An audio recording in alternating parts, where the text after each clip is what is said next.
After the failure of negotiations in 197 BC, there was no turning back. King Philip V of Macedonia and the Roman Republic were now on an irreversible path to war. The end of the Second Macedonian War would not be settled with diplomacy.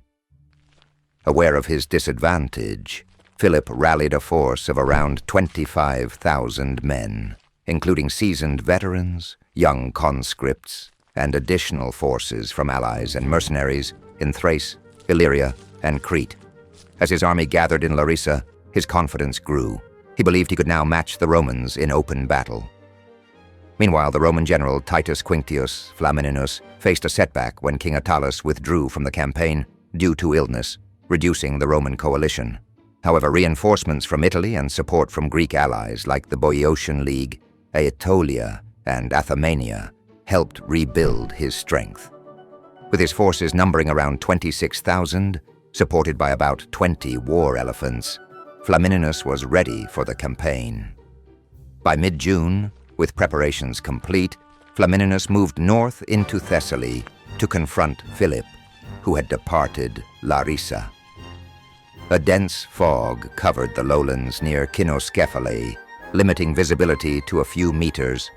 Separated by a ridge, neither Philip nor Flamininus knew just how close they were to each other, as scouts struggled to locate the enemy through the mist. At dawn, Philip's men assembled outside their camp to continue the march. Half of his force was sent to forage, with orders to stay close in case of enemy contact. Light infantry units were dispatched to scout ahead, climbing the southern ridge in hopes of spotting Roman movements through the fog. Unbeknownst to them, Flamininus had sent a contingent of Roman skirmishers, or velites, up the same ridge. The two groups unexpectedly collided at the crest, sparking a chaotic skirmish. Both sides quickly sent word back to their commanders. Flamininus responded swiftly, deploying Aetolian cavalry and additional light infantry to secure the ridge, while ordering the main army into battle formation. Philip, caught off guard, hastily ordered reinforcements to the hill, sending mercenaries and Thessalian cavalry and commanding his phalanx to prepare for battle. The fighting on the ridge intensified, with both sides suffering losses. Initially, Philip's troops gained the upper hand, pushing the Romans back down the slope. But with reinforcements, Flamininus's forces managed to rally, regaining lost ground and moving the fight back up the hill. Below, the Roman main army was almost in full battle formation, with cavalry, elephants, and legions positioned strategically. The Macedonian light infantry, however, was soon overwhelmed as more Romans arrived, pushing them back once again. In response, Philip ordered half of his phalanx, around 8,000 men, to launch a full assault to secure the hilltop. The remaining phalanx troops, still in disorganized ranks, were instructed to follow.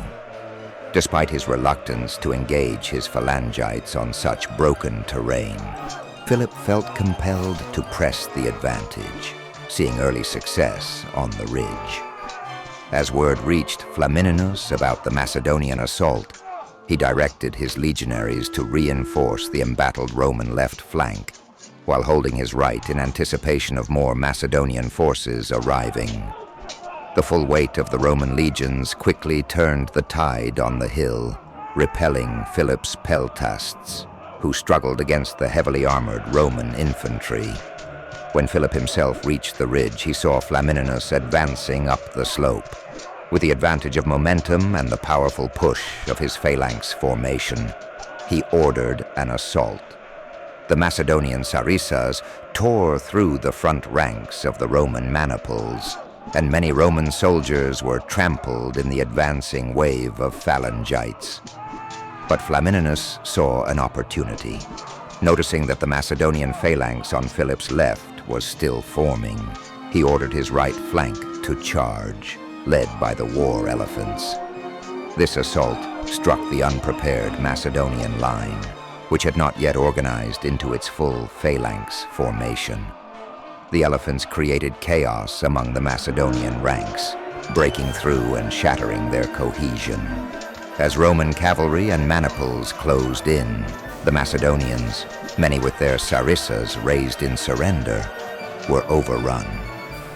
In a decisive moment, a Roman tribune took initiative, redirecting a detachment of maniples to assist the left flank, where the Macedonians were close to victory.